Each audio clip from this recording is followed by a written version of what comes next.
Hi, I'm Paul Mallis, partner in the law firm of Young, Marr, Mallis and Associates. Welcome to the Paul Squared podcast. I started my career in the district attorney's office, and in 2016, I turned my focus to exclusively defending clients charged with crimes.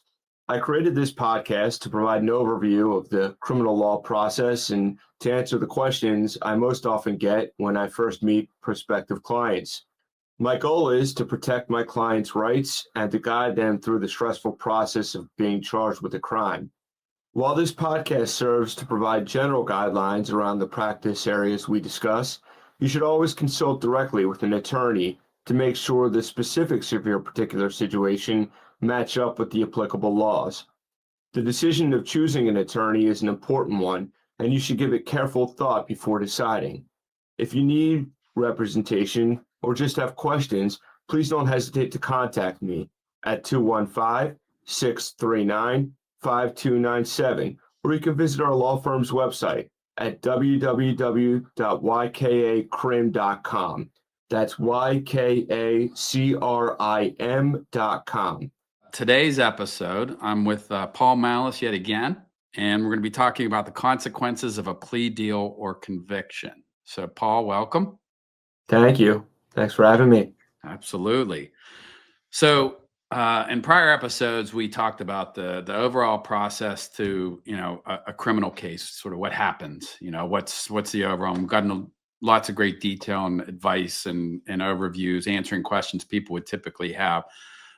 Today, we want to talk about, all right, so someone's either accepted a plea deal or they've been convicted of a crime. What are the consequences of that? Because obviously, a decision to take a plea or a decision to fight the charges and be convicted of a crime are big decisions to make and shouldn't be taken lightly. And advice of counsel, guiding you as to where your risks are and things like that are all very important in making those decisions, which is why it's important to have a counsel behind you when you can. So today's episode, we really want to talk about what are some of those things that go into the decision-making process. So Sure. The first question I have for you, and this might seem like an oddball question, I'll explain it if it's unclear, is that if someone's innocent, what are situations where they should ever consider a plea deal? Well, look, if you're innocent in the case and you truly did not commit the crime, then you're not going to want to take a deal, right? But sometimes there's a cost benefit analysis that a client needs to go through, despite the fact that he or she is innocent and maintains their innocence. And it's that analysis that attorney can help you go through, in deciding whether or not to take a plea, regardless of innocence. Sometimes a client does not want to risk going to trial if going to trial could expose him or her to jail time. Jail time could have devastating consequences on the client's family, the client's job, the client's driver's license, the client's financial wherewithal. And so sometimes a plea deal that can be reached that can minimize or eliminate altogether those types of risks, the client might want to consider taking a plea deal regardless of him or her being innocent. And I guess it goes back to the point that there are most likely innocent people who are in jail. And that doesn't mean that they aren't still innocent. It just means that the process found them guilty, even though they are innocent. And so that has to go into the factor of decision making to say, look, is it worth taking that risk that this could happen to me? And if the plea being offered is minimal enough that it would have small consequences for them financially, from professionally, socially, whatever those things that you just mentioned, they have to decide, is it worth eliminating all those risks to take something that may be unfair, but is still a better sort of end outcome for them. Exactly. Now, if someone didn't know they were committing a crime, does that save them from a conviction at all? Does that come into play in how a case is defended or not, or does it not? We say ignorance of the law is not an affirmative defense. Just because you're not aware of the fact that your conduct is in violation of the law, that in and of itself is not a defense. So, the law presumes that you know what the law is and you're acting within the boundaries of the law. So that's not a defense that can be raised.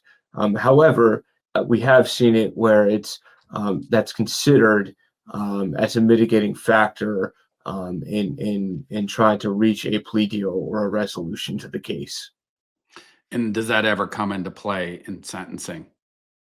Sure, absolutely. A case where what you thought was lawful that turned out to be unlawful, that can be brought up as mitigation or a mitigating factor at the time of sentencing, and it's something I think that the district attorney, the prosecutor assigned to the case, would also take into consideration in terms of working out a resolution. So, like something maybe a theft where um, you didn't know it belonged to somebody else or something. I know some charges require you to have this mental state that you know you're intentionally doing what you're doing, but could something like that where it's like, look, all right, yep, you took it, it wasn't yours, it meets the definition of theft or whatever it is, but if you can explain a good story about why it happened the way it did and that it was unintentional or you didn't realize that it was that, maybe that comes into play in terms of plea deals or sentencing or otherwise. Yeah, that's a good example. For example, let's say, well, I'll just give an example of a client we had several years ago now that he was working as a contractor, it's a very small contractor job, and the homeowner had given permission for the contractor to use her credit card or her debit card to purchase supplies. And I believe the facts were that the contractor had mistakenly used the homeowner's credit card for a personal expenditure, such as gasoline or an innocent lunch while on the job. It was obviously a theft. It was unauthorized use of a credit card.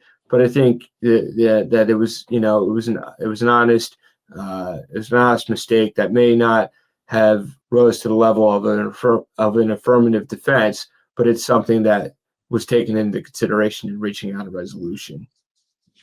Yeah, and that makes sense that, like you said, ignorance isn't an excuse, but can come into play in terms of helping to defend it to something lesser or mitigate the type of punishment you're going to receive from it. Absolutely, for sure. And can someone lose their job for being arrested or even just charged with a crime? Depends on the employer. I get that question a lot, and my answer is always it depends on the employer. Have to look at the most jobs. There's an employee handbook, a policy handbook on what your disclosure obligations are. Certainly, people that are charged with crimes that are working professionals that have special licensing, such as nurses or doctors or even lawyers, or you get other type professionals, accountants, people that have special licensing. They have reporting obligations, and if they're not met, that could be a problem in and of itself. But in disclosing the arrest, that could cause job termination. So it just depends on the nature of your employment and who your employer is and what his or her obligations are.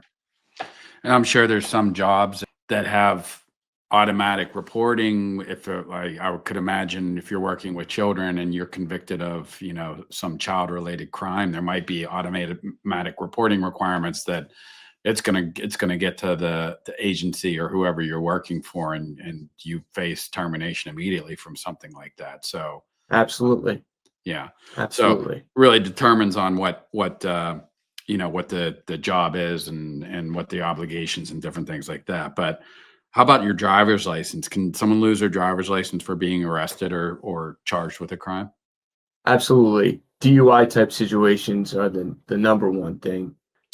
That there are driver's license suspensions anytime somebody's looking at a DUI type situation, the length of which depends on whether the DUI is a first offense, a second offense, a third or subsequent offense, depending on whether or not the client refused to submit to chemical breath or blood testing. So it just depends on the specific DUI type situation. There also are license suspensions for commercial commercial license drivers, people who hold CDLs. Under Pennsylvania law, Pennsylvania Motor Vehicle Code, CDL drivers are held to a much higher standard than a non-CDL driver. And so what the law says is that for a first DUI offense for a CDL driver, it's an automatic 1-year license suspension. For a second or subsequent DUI offense, it's a lifetime suspension. So to answer your question, there are oftentimes license suspensions, especially with DUI type situations. What about offenses that maybe aren't DUI related, but they're on school property or they're a Sure, violation of the motor vehicle code, something like that? Are there others sure. that fall in there? Sure. So there's types of there's some crimes where if depending on the location of where the crime was committed, for example, on school property, depending on what the crime was, that could cause a license suspension. There are certain motor vehicle code violations that are non-DUI related that can cause license suspensions, such as reckless driving, such as speeding in excess of a certain speed. The accumulation of points on your driver's license could cause license suspensions. So license suspensions can occur in a multitude of ways through a multitude of different type of offenses. And for people even setting aside CDL, which clearly, if you lose your CDL license, you can't drive a truck that requires, that CDL certification. But other people that require their driver's license to get to and from work and things like it can have serious consequences of if you lose your license.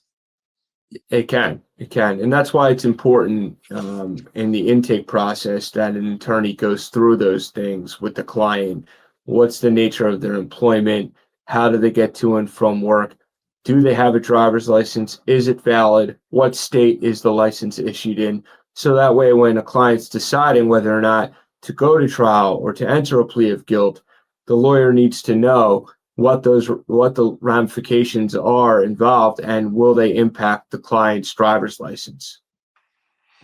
And another consequence, I'm sure you get questions about all the time, are that, what happens if someone's charged with a crime and either arrested and they're in jail and they're waiting whether they are entitled to bail or bond, or they're making a plea, or they've been found guilty, it's sentencing is happening, and they have children and they're the primary caregiver of these children. Does that come into play at all in the process and decision making? What happens to those kids? Quite simply, if the client becomes incarcerated, they could lose custody of their children. That's just a matter of fact. And another reason why during the intake process, a lawyer needs to know, does the client have children? Are the children minors? Does the client have custody of those children? Is the client married? If the client's not married, and there are children involved, is there a court custody order? Does the client have support obligations, child support obligations? So there can be ramifications with regard to a client's children when they're charged with a crime or convicted of a crime. So a lawyer needs to be aware of that fact as well during the intake process. Because as we discussed, I think in the first episode, that rarely is a crime only, or criminal charge is only going to have an effect on the person being charged. You have this sort of satellite of people around them, and children are some of the innocent victims of this process, and that needs to be thought about and addressed at the beginning when someone comes and talks to you. Absolutely. Very important. Very important. Yeah.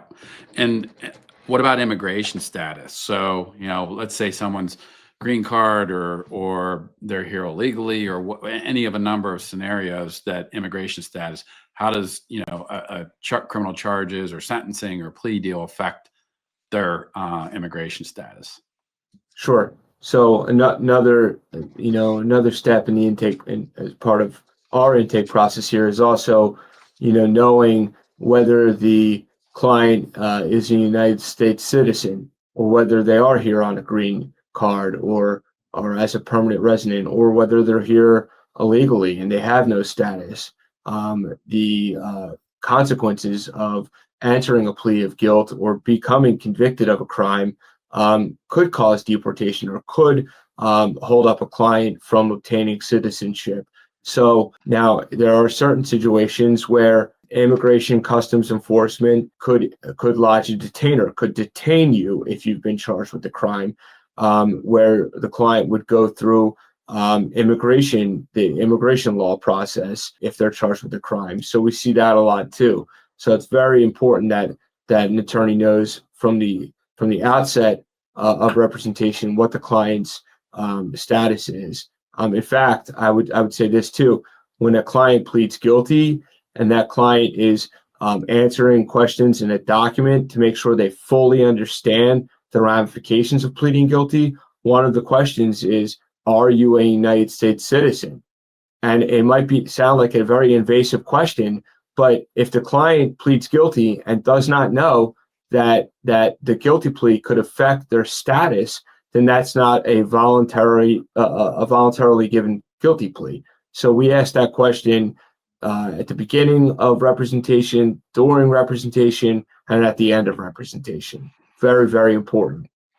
Because practically speaking, a deportation could be a more serious consequence to someone versus the jail time that they may be facing. And they need to be aware of everything that's potentially going to happen, from a decision to accept a plea agreement or move forward, how they defend themselves. And not to get political, but look at the upcoming man who will be in the Oval Office soon. There's a lot of deportation laws that will go into effect. And so it's just the world that we live in. And as criminal defense attorneys, we need to know what a client's status is here in this country. Absolutely. And how often do you see that a plea agreement or conviction involves fines, monetary fines? Sure. Yeah, I mean, we see it. There in some situations. Let's talk about DUIs, for example. There's mandatory fines that are associated with DUIs. We see other situations where there are no mandatory fines, but a judge could impose a fine, and there are statutory maximum fines where a judge cannot fine any more than that maximum. There are statutory minimum fines where a judge cannot go below that minimum. So we see fines associated with pretty much every single crime, I would say. Whether even if that's a low-level summary type offense, we still could see a $25 fine associated with that specific offense. And what happens if a person can't pay them, or they start to pay them and in the future they can't? Do they have to put all the money up front? What are their options there? Most courts will allow for a payment plan on fines and court costs. Most clients, let's say a client's given a period of probation, they'll have the ability to pay the fines and court costs during that period of probation in monthly installments. But, I have seen it where clients are on probation and they failed to pay court costs, and their probation has become violated for failure to pay fines and court costs. It could be a violation of the terms and conditions of your probation. In those instances where a client's destitute, or they're indigent, and their circumstances don't allow them to pay, usually we see that the fines and court costs get converted into a civil judgment so that the criminal case closes out, and that judgment then gets entered into against the client in a civil capacity.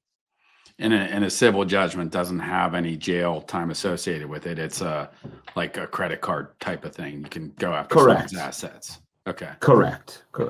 And you just mentioned probation. Can you just briefly describe So someone's again taking a plea deal, or they've been convicted, they spent some jail time, whatever it might be. But probation, is that a typical part? Is it in every case? When does that come into play?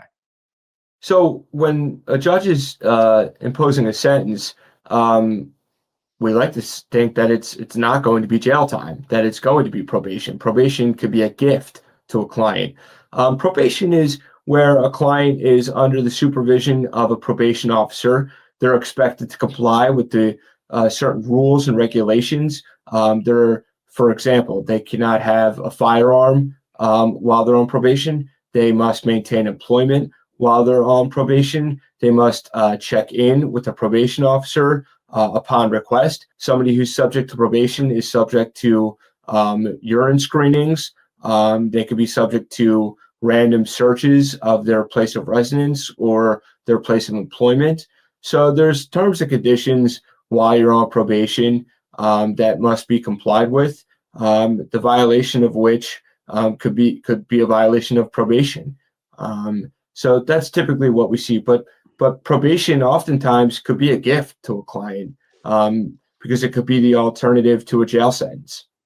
To basically all these things that you described, while they may be invasive and not what someone wishes, if the alternative is going to jail, that's often the better alternative. Correct. But we could see, and we oftentimes do see, a combination of the two. We could see a jail sentence that's imposed followed by a period of probation. So a judge can fashion a sentence in any way, shape, or form he or she wishes. Can a probationary period, like let's say the maximum sentencing for something is 2 years, can you have a probationary period that's longer than 2 years? No, that would be an unlawful sentence. Judge couldn't do that, and that would be one of the client's limited rights on appeal. They can appeal on the grounds that the sentence imposed is unlawful. Judges, that if that happens, then the judge made an honest error, an honest mistake. But so we don't really see that. I've never seen that, I would say. So it's basically a combination of probation and jail, where probation only is replacing what could have been the maximum sentence for a jail time for the charged crime. Potentially, Yeah. potentially, yeah. I mean, usually a judge will give some sort of, we call it a tail end period of supervision, so that when the client's released, or we say paroled from prison, they have a tail end of probation. That's typically what we see. Very rarely do we see just a straight jail sentence with no tail end supervision. Gotcha. How often do you see community service part of a sentence? Depends on the nature of the crime. Um, if it's a crime that would require protection of the community, and it relates in some way to the community, and would require that the client perform community service for the betterment of the community, then we're going to see the judge impose community service. We see a lot of that with juvenile type cases. But I have seen it with adult cases as well. I would say that it's not often that we see community service. Typically, it's with juvenile cases that I see it. Is that ever in lieu of a fine? If someone says, I can't afford to pay this fine, maybe that's where the judge will say, all right, well, we're going to have you go weed the public garden or do something else for the community benefit, or is that just completely up to their discretion? It's just up to the judge's discretion. A sentence is not a discussion that could be had between a judge and a client. It's generally speaking, this is what this is what the sentence is, and this is what must be complied with. Gotcha. Do you see, I guess it really depends on the kind of crimes that are being charged here, but differences for first-time offenders? Do you find that the courts tend to be more lenient? I know we talked about ARD in the previous episode, where that's available for people under certain situations. But if this is the first time someone's been charged with a crime, and I understand that a first-time murder is very different than somebody who has been charged with a first-time DUI. But how much does that play into the overall process, plea deal, sentencing, or does it? Sure. I mean, let's say that it's a first-time offender that, for whatever reason, does not qualify for ARD, a first-time offenders program, and that client is convicted after a trial or enters a plea of guilt short of a trial. And now we're at the sentencing phase. A judge is going to look that client up and down and say, am I going to see this person in my courtroom again? Judge is going to want to know, what has this client done before sentencing? What has this client done to prove to me that I'm not going to see him or her again? And we usually see that with first time offenders. Will present very well through their counsel before a judge. There's no criminal history to look to, and judges are human beings too, and they can appreciate the fact that people make honest mistakes. In some types of situations, the arrest itself is punishment. That having gone through the criminal process, sometimes that in and of itself is enough of a punishment in the judge's eyes. That's not to say that the client's not going to have any sentence imposed, but that's something that the judge would take into consideration. It certainly doesn't hurt you if it's your first time offense and you're dealing with that charge. Correct. Okay. So because DUIs are so common, what happens if someone's convicted of a DUI and then they got another one, whether it's while they're still under some probation or they've completed ARD or whatever it might be, they get the second one. I don't know if anybody would have thought this with ARD. Say, ARD, you go through the program, it's expunged, it's gone forever. They won't know it. I can get ARD a second time. Is that a possibility? No, because when we say expungement, we're expunging the criminal record, not the driving record. So the ARD DUI matter is still going to be listed on the client's driving record. So judge, district attorney, police, they're going to be made aware of the fact that the client was given ARD. The question of what happens with the second or subsequent type DUI offender, it's a repeat offense. Usually what we say is, everybody makes a mistake. First time offense, that happens. We say, second time offense, wrong place, the wrong time. Say third or subsequent offense, there's a problem. Right. There's a problem.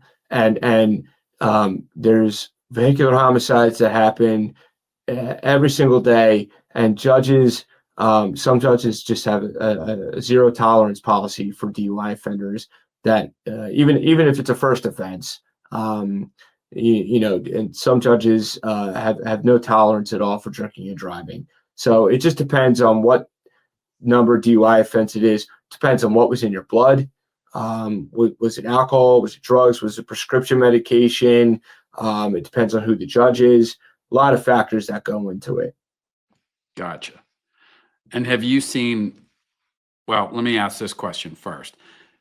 Can someone own a firearm if they're convicted of a crime? If they're convicted of a crime, it depends on what they were convicted of. Let me say this. If a client's on probation or parole supervision, one of the rules, one of the conditions is that they're not in possession of firearms. The policy behind that is probation officers, parole officers do not want to be going inside of the home of a probationer or a parolee who might be armed with a firearm. So if you're on probation or parole, one of the conditions is you can't be in possession of a firearm. But there are other times where a client's guilty plea could bar them from ever possessing a firearm. We call that person a person not to possess. And there's certain crimes that are listed in the crimes code that makes a person not to possess. Those are more serious crimes: robbery, rape, a crime of violence. There are other crimes, crimes of domestic violence that would make a person ineligible from ever possessing a firearm. So there are certain convictions that can affect one's right to own or possess a firearm. And so if someone with one of those convictions or restrictions tried to go purchase a firearm and it went through the registry program, they would be denied because of this conviction that's on their record. Depending on how they answer the question. Okay. That opens up a whole other issue for the client. In Pennsylvania, we have what's called a PIC system check, Pennsylvania instant check system. And so when you go to apply for a gun or a license to carry a gun, you're answering a government document, some of the questions go to have you ever been arrested or convicted of a crime? And obviously, you must answer truthfully. And when it goes through that PICS check system, the person gets flagged. But if you answer the question incorrectly, it's still going to go through that system. You're going to get flagged, and now you're going to get charged with committing perjury on a government document. So that's Well, how that works. that's what happened with Hunter Biden, right? That's what happened with Hunter Biden. Yeah. And that's since COVID, there was such an uptick in people going to acquire firearms or get their license to carry, because it was the world we lived in was a very uncertain. It was very uncertain times, and people wanted to make sure they had firearm protection. And what we saw was people going to fill out these gun permit applications and incorrectly answering the question, have you ever been convicted of a crime? It is a very legalese type question, the way it's worded. Right. And so, like I said, ignorance of the law is not a defense. So if you answer incorrectly, you're going to be charged with a crime. You could be charged with a felony, like Hunter Biden was. Making a materially false written statement on a gun application form. Very, very rarely, if ever, do we see a client go to jail for that type of an offense. That case was different for obvious reasons. Well, and not to get too far off topic, but I believe Hunter Biden's was driven on the are you using illicit or illegal drugs, and his was, Yeah. and so we see that too. Are you a habitual drug user? And we see that crime too, and almost never, and we don't like to speak in terms of absolute in this business, but almost never do we see a client go to jail for answering that specific question incorrectly. Yeah. And this is, you may have already answered this previously, but are there other restrictions someone might face when convicted of a crime? And do the same restrictions hold whether it's a plea agreement or conviction? I guess first of all, let's start there. If someone takes a plea and or they're convicted for the same crime, is there any legal difference between the two at that point? Well, a plea is a conviction. Once somebody enters a plea of guilt and they're sentenced, that secures a criminal conviction. Same as if the client were to go through trial and be found guilty and then be sentenced after having been found guilty, that likewise secures a conviction. So if someone takes a plea agreement they agree to plea to a certain charges, it's essentially them saying, this is the same as if I went through a trial of my peers and they found me guilty. That's why it's so important that they face the judge and say they understand what the consequences are of a plea deal. Right, exactly. The effect of a plea is that it gives rise to a criminal conviction, just as if the client would have been found guilty after a trial. Okay, so there isn't a distinction between the two when it comes to, necessarily sentencing or other restrictions that a judge might impose. They're going to say, look, you've been found guilty or you're pleading guilty to this crime. It's the same consequences if I sentence you or put these restrictions on you. You don't get more leeway because you pled versus the other. Well, I wouldn't go that far. I mean, sadly, in some counties, you pay trial tax. Yeah. What I mean by that is, sadly, in some counties, even though you have the constitutional right to go to trial and you're presumed innocent, if you go to trial and you're found guilty, in some counties that could be looked upon unfavorably, and a judge could impose a harsher sentence on you. In part, that might be because the judge is learning all about the case if it goes through trial versus judge just hearing the bare bones facts of the case by virtue of the guilty plea hearing. Gotcha. All right. And I think we've talked before about the appeal process that, post-sentence motions and things like that in a previous episode. So I'm not going to get into that, but what if someone changes their mind after agreeing to a plea deal? Is there any remorse? I'm backing out. Like at what point Is it done and there's no more options, or do they have options? Could they appeal something after they made it a plea agreement if they found some more facts came to light or something like that? It's a great question. It depends on whether or not the client was sentenced. If the client entered a plea of guilt but was not sentenced yet, he or she could file a motion to withdraw their plea pre-sentence.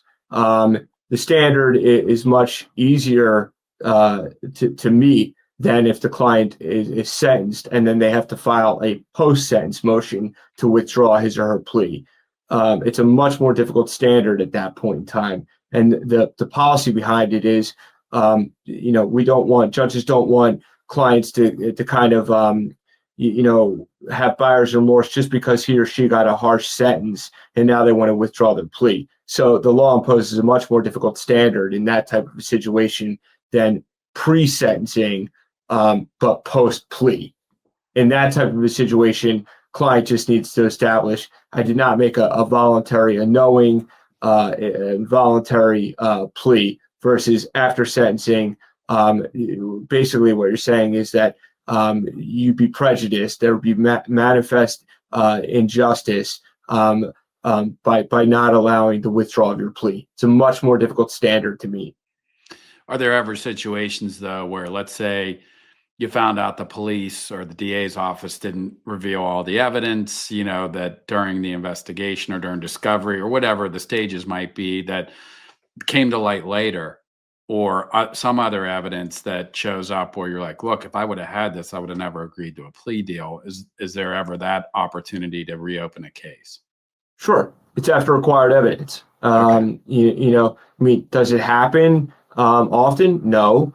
But there are rare occasions where it happens, where a client, and through no fault of his or her lawyer, but evidence was revealed post-sentence, post-plea. In that type of a situation, I think a client's going to find it easier to meet the burden of proving prejudice or manifest injustice to not be able to withdraw their plea because I have this after acquired evidence that could be a factual issue that could shed light on my innocence.